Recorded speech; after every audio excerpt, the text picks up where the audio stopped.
Actian စစ်ပွဲကနေအရှုံးနဲ့ပြန်လာခဲ့ Cleopatra နဲ့ Antony တို့အတွက်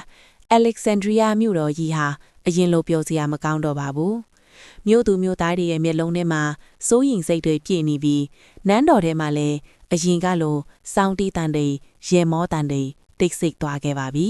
။ Antony ဟာသူ့ကိုယ်သူအခန်းထဲမှာပိတ်ထားပြီးဘသူနဲ့မှမတွေ့ပဲလောကကြီးကငါ့ကိုစွန့်ပစ်လိုက်ပြီးဆိုတဲ့အထီးချမ်းစိတ်နဲ့အရက်တောင်ရင်အချင်းကုန်နေခဲ့ပါတယ်။ဒါပေမဲ့ Cleopatra ကတော့ Antony နဲ့မတူပါဘူး။သူဟာလက်တွေ့ကျတဲ့အမျိုးသမီးပါ။ Octavian ရဲ့ Roma စစ်တပ်ကြီးဟာ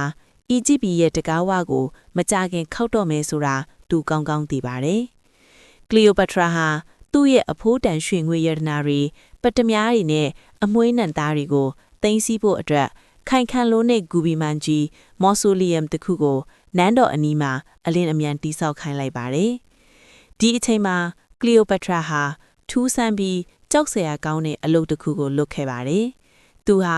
အစိတ်အမျိုးမျိုးကိုစုဆောင်းပြီးဘဲအစိတ်ကလူကိုအနာကျင်ဆုံးနဲ့အမြန်ဆုံးတည်စေနိုင်တယ်လေဆိုတာကိုတေရန်ကျနေတဲ့အကျဉ်းသားတွေပေါ်မှာစမ်းသပ်ခဲ့ပါတယ်။သူဟာရန်သူလက်ထဲမှာအရှက်ခွဲခံရမယ့်အစားဂုံတိတ်ခါရှိတည်ဆုံးဖို့အတွက်ကြိုတင်ပြင်ဆင်နေတာပါ။သူရှာဖွေတွေ့ရှိလိုက်တာကတော့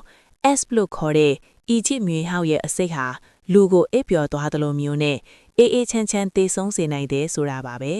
။ Octavian ရဲ့စစ်တပ်ဟာအီဂျစ်နေဆက်ကိုကြော့ဖြတ်လာပြီးဆိုတဲ့သတင်းကြားတဲ့အခါမှာတော့ Antony ဟာရုတ်တရက်နှိုးထလာပါတယ်။သူဟာအရင်ကလိုရောမစစ်သူကြီးဝတ်ကိုပြန်ဝတ်ပြီးငါဟာစစ်မြေပြင်မှာပဲတည်ရမယ်လို့ကြွေးကြော်ခဲ့ပါတယ်။ဒါပေမဲ့သူ့ရဲ့စစ်သားတွေကတော့တယောက်ပြီးတယောက်ရန်သူဘက်ကိုကူးပြောင်းကုန်ကြပါပြီ။ရန်သူတွေနန်းတော်တကောင်းမကိုရောက်ခါနေအချိန်မှာ Cleopatra ဟာသူ့ကိုယ်သူဂူဘီမန်လက်မှာပိတ်ထားလိုက်ပါတယ်။အဲ့ဒီနောက်မှာတော့သူဟာ Antony စီကိုသတင်းစကားတစ်ခုပို့လိုက်ပါတယ်။အဲ့ဒီသတင်းစကားကတော့ Antony ရဲ့နှလုံးသားကိုဓာတ်နဲ့ထိုးလိုက်တယ်လို့ခံစားရစေမှာပါ။ BC 30ခုနှစ်ဩဂုတ်လရဲ့ပူပြင်းတဲ့နေ့တနေ့ Octavian ရဲ့ရောမစစ်တပ်ကြီးဟာ Alexandria မြို့ရဲ့တကားဝကိုချိုးဖျက်ပြီးဝင်ရောက်လာပါပြီ။ Antony ရဲ့ကြံရှိနေတဲ့စစ်တီရီဟာလည်းလက်နက်ချကုန်ကြပြီမို့ Antony ဟာနန်းတော်ထဲမှာတယောက်တည်းအားကိုးရမဲ့ထင်နေပါတယ်။ဒီအချိန်မှာ Cleopatra ဟာသူ့ရဲ့ခိုင်ခန့်လာလေဂူဘိမန်ကြီးလဲမှာအစေခံမှနှစ်ယောက်နဲ့အတူပုံအောင်နေပါတယ်။သူဟာ Octavian ရဲ့အစီအစဉ်ကိုကြိုတင်တွက်ဆထားပါတယ်။ Octavian ကငါ့ကိုအရှင်ဖမ်းပြီးရောမလမ်းမပေါ်မှာလှောင်အိမ်နဲ့ပြမှာအဲ့ဒါထက်ဆိုင်ရင် Antony ကိုငါတည်ပြီလို့ထင်အောင်လုပ်တာကပိုကောင်းမယ်လို့သူတွေးလိုက်ပါတယ်။ Cleopatra ဟာသူ့ရဲ့စေတမန်တယောက်ကို Antony စီလွှတ်လိုက်ပါတယ်။အရှင်မင်းကြီးဘယင်မ Cleopatra ဟာဂူဘိမန်လဲမှာသူ့ကိုယ်ဘူးအဆုံးစီရင်သွားပါပြီဆိုတဲ့သတင်းစကားပါ။ Antony ဟာဒီသတင်းကိုကြားလိုက်ရတဲ့အခါကဘာကြီးတစ်ခုလုံးပြိုကျသွားပြီလို့ခံစားလိုက်ရပါတယ်။သူဟာနိုင်ငံကိုမိပြီးလူမမာတယောက်လိုညှီးသွားခဲ့ပါတယ်။ "အို Cleopatra မင်းကငါ့ထက်အရင်သွားနေပြီပေါ့။မင်းမှာငါ့ထက်သားတဲ့တတိဝီရှိနေပါလားလို့သူရေရွတ်ခဲ့ပါတယ်။ Antony ဟာသူ့ရဲ့တစ္ဆာရှိနောက်လိုက် Eros ကိုခေါ်ပြီးငါ့ကိုတတ်ပေးပါလို့တောင်းဆိုပါတယ်။ဒါပေမဲ့ Eros ဟာသူ့တကင်ကိုမတတ်ရတာကြောင့်သူ့ကိုယ်သူပဲဓာတ်နဲ့ထိုးပြီးတေဆုံးသွားခဲ့ပါတယ်။အဲ့ဒီအခါမှာတော့ Antony ဟာ Eros ပင်လင်ငါ့ကိုနမူနာပြသွားပြီးဆိုပြီးသူ့ရဲ့ဓာတ်ကိုကိုယ်တိုင်ဆွဲထုတ်ကဝမ်းပိုက်ထဲကိုထိုးဆွင်းလိုက်ပါတော့တယ်။ဒါပေမဲ့ Antony ချက်ချင်းမတေဆုံးသေးပါဘူး။သွေးအိုင်ထဲမှာလဲနေတော့မှပဲ Cleopatra စီကတခြားစီတမန်တယောက်ရောက်လာပြီးဘယင်မအသက်ရှင်ပါသေးတယ်။အရှင်မင်းကြီးကိုဂူဘိမန်စီလာခဲ့ဖို့ဖိတ်ခေါ်နေပါတယ်လို့ပြောလိုက်တဲ့အခါ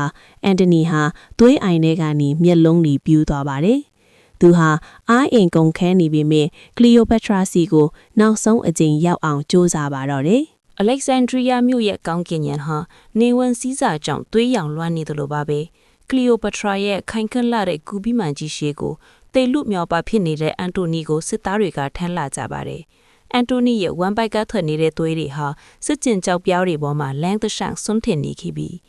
Cleopatra ဟာရန်သူတွေဝင်မလာနိုင်အောင်ဂူဘိမန်တကားကိုအသေးပိတ်ထားပါတယ်။ တကားဖွင့်ဖို့အချိန်မရှိတော့တာကြောင့်သူဟာဂူဘီမန်အပေါ်တက်ပရင်ပေါက်ကနေကျိုးတွေကိုပစ်ချပေးလိုက်ပါတယ်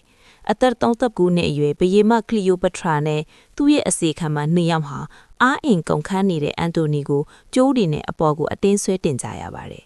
ကလီယိုပထရာရဲ့လက်ဖွားတွေဟာကျိုးတရားကြောင့်ပုတ်တိုက်မိပြီးသွေးတွေထွက်နေပြီမဲ့သူဂယုမဆိုင်နိုင်ပါဘူးမြင့်မြင့်ဆွဲချက်ဆမ်လို့သူအော်ဟင်ကိုကြွေးနေခဲ့ပါတယ်အန်တိုနီကိုအခန်းထဲရောက်အောင်ဆွဲတင်နိုင်တဲ့အချိန်မှာတော့အန်တိုနီဟာအသက်ရှူဖို့တောင်ခက်ခဲနေပါပြီကလီယိုပထရာဟာသွေးအိုင်တဲ့ကအန်တိုနီကိုသူ့ရဲ့ရင်ခွင်ထဲမှာပွေပိုက်ထားပြီးအရှင်မင်းကြီးကျမကိုထားမသွားပါနဲ့အောင်လို့တွတ်ပြောရင်းအန်တိုနီရဲ့မျက်နှာပေါ်ကသွေးတွေကိုသူ့ရဲ့စပင်တွေအဝတ်အစားတွေနဲ့တပ်ပြီးနေခဲ့ပါတယ်အန်တိုနီဟာကလီယိုပထရာရဲ့မျက်နှာကိုနောက်ဆုံးအကြိမ်လှမ်းကြည့်ပြီးမငိုပါနဲ့ငါဟာယောမသားတယောက်လိုစစ်သူကြီးတယောက်လိုဂုံတိတ်ခါရှိသေဆုံးသွားတာပါလို့အာယူပြီးပြောခဲ့ပါတယ်အဲ့ဒီနောက်မှာတော့ကဘာကိုတုံလုစေခဲ့တဲ့စစ်သူကြီးမတ်အန်တိုနီဟာကလီယိုပထရာရဲ့ရင်ခွင်ထဲမှာပဲအသက်ထွက်သွားပါတော့တယ်ချစ်သူသေဆုံးသွားတဲ့အခါကလီယိုပထရာဟာအယူတယောက်လိုအော်ဟင်ကိုကြွေးပြီးသူကိုယ်တိုင်မှအဆုံးစီရင်ဖို့ကြိုးစားပါတော့တယ်ဒါပေမဲ့အဲ့ဒီအချိန်မှာပဲဂူဘီမန်တကားကိုရိုက်ချိုးပြီးဝင်လာတဲ့ခြေတံတီကိုကြားလိုက်ရပါပြီ။အော်တေးလီယန်ရဲ့စစ်သားတွေရောက်လာပါပြီ။